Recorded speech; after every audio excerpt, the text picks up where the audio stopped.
Corona महामारी से जूझ रही दुनिया पर अब एक और वायरस का अटैक हो गया है। इस वायरस का नाम है मंकी पॉक्स।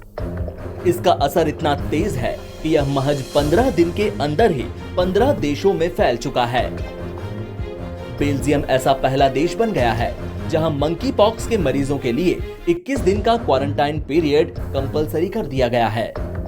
वहीं विश्व स्वास्थ्य संगठन ने यह चेतावनी दी है कि किसी भी देश में इस बीमारी का एक भी मामला आउटब्रेक माना जाएगा। क्या है monkey pox virus? Monkey pox एक जानवरों से मनुष्यों में फैलने वाला वायरस है जिसमें स्मॉल पॉक्स जैसे लक्षण होते हैं। हालांकि यह इलाज की दृष्टि से कम गंभीर है। साल 1980 में चेचक के उन्मूलन और बाद में स्मॉल पॉक्स के टीकाकरण की समाप्ति के साथ मंकी पॉक्स सार्वजनिक स्वास्थ्य के लिए एक बेहद गंभीर समस्या बनकर उभरा है। मंकी पॉक्स वायरस एक डबल स्ट्रैंडेड डीएनए वायरस है जो कि पॉक्स विरिडे परिवार के ऑर्थोपॉक्स वायरस जीनस से संबंधित है।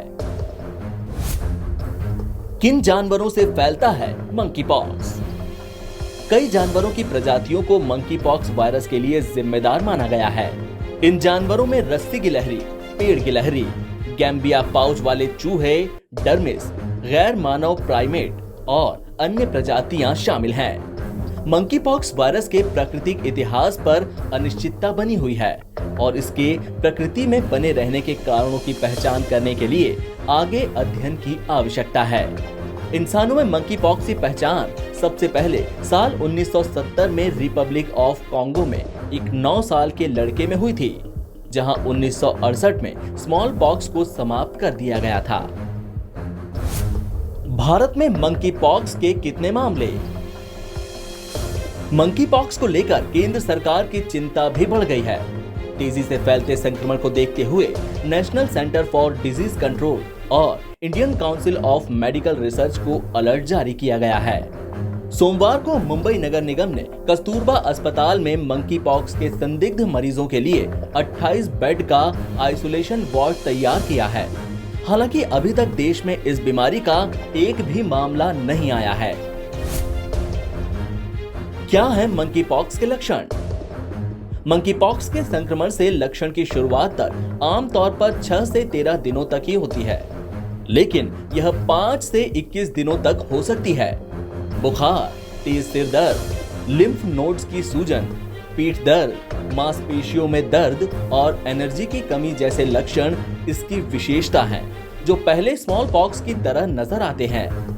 इसके साथ ही स्किन का फटना आमतौर पर बुखार दिखने के 1 से 3 दिनों के भीतर शुरू हो जाता है। दाने गले के बजाय चेहरे और हाथ पांव पर ज्यादा केंद्रित होते हैं। यह चेहरे और हाथों की हथेलियों और पैरों के तलवों को ज्यादा प्रभावित करता है। मंकी पॉक्स का ये है इलाज। अगर मंकी पॉक्स का शक है तो स्वास्थ्य कर्मियों को एक उपयुक्त नमूना इकट्ठा करना चाहिए और इसे उचित क्षमता के साथ प्रयोगशाला में सुरक्षित रूप से पहुंचाना चाहिए। मंकी पॉक्स की पुष्टि सैंपल के प्रकार और गुणवत्ता और प्रयोगशाला परीक्षण के प्रकार पर निर्भर करती है। कारकों के बारे में जागरूकता बढ़ाना और लोगों को उन उपायों के बारे में शिक्षित करना मंकी पॉक्स की मुख्य रोकथाम की रणनीति है। मंकी पॉक्स के रोकथाम और नियंत्रण के लिए टीकाकरण का आकलन करने के लिए अब स्टडी चल रही है। एनबीटी ऑनलाइन की रिपोर्ट।